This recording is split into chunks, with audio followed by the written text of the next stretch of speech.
for Paris, drifted down around the château. They'd set a few lanterns outside, and Lenna's eyes fell on the metal gate at the front of the estate, wrapped in dead ivy vines and quivering in its brace.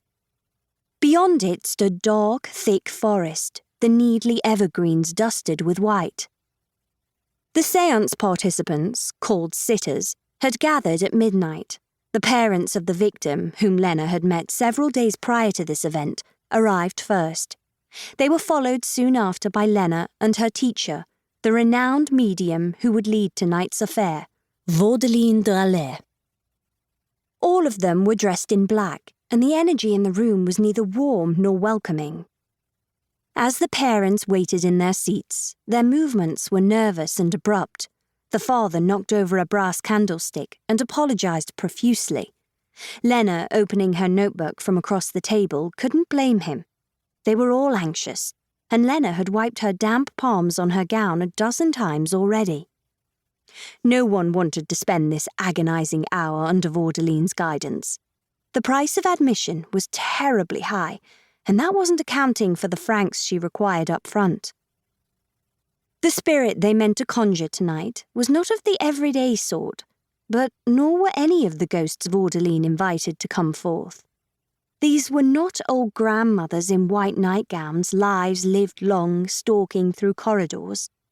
These were not the casualties of war, valiant men who'd known what they were getting themselves into. No, these ghosts were victims of violence and gone too soon. They'd been murdered, every one of them. And worse, their killers had gotten away. This was where Vaudeline came in, and it was why people sought her out. People like the couple trembling across the table now. People like Lenna. Vaudeline, aged 30, was known throughout the world for her skill in conjuring the spirits of murder victims in order to ascertain the identities of their killers. An esteemed spiritualist, she had solved several of Europe's most baffling murder mysteries. Her name had made headlines dozens of times, especially after her departure from London early last year, the circumstances of which yet remained unclear. Even still, this hadn't dampened her loyal worldwide following. She lived now in Paris, her city of birth. The forgotten château was an unusual place for a séance, but then much was strange about Vaudeline's methods, and she claimed spirits could only be conjured at the location where they died. 2 weeks earlier, on the 1st of February, Lenna had crossed the English Channel to begin studying under Vaudeline. Lenna knew she wasn't her teacher's most devoted student. She wavered in her beliefs often, struggling with the necessity of the ancient devil's incantation, or the Palo Santo, or the bowl of warbler shells. It wasn't that she didn't believe. She simply couldn't be sure. None of this could be proved. None of this could be weighed or analysed or turned over in her hands like the stones and specimens she kept back home. Where other students might have readily accepted even the most far-fetched theories about the occult, Lenna found herself constantly asking, how?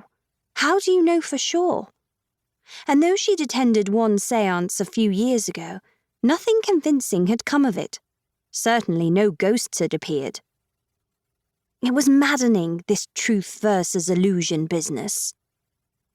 In her 23 years of life, Lenna had never seen an apparition. Some claimed to feel a cool presence when walking among old estates and cemeteries, or said they'd seen a flicker in the candlelight, or a human-like shadow on the wall. Lenna would nod along, wanting badly to believe. But couldn't these be explained by something more reasonable? Tricks of the light existed everywhere, prisms and reflections easily explained by science. If Lenna had been asked a few months ago to travel to Paris to participate in a séance, she might have laughed. And studying the art of séance itself, quite the waste of time. What with so many rock specimens waiting to be collected along the River Thames. But then came All Hallows' Eve. The night Lenna found her precious younger sister, Evie, stabbed to death in the garden of their parents' modest traveller's hotel.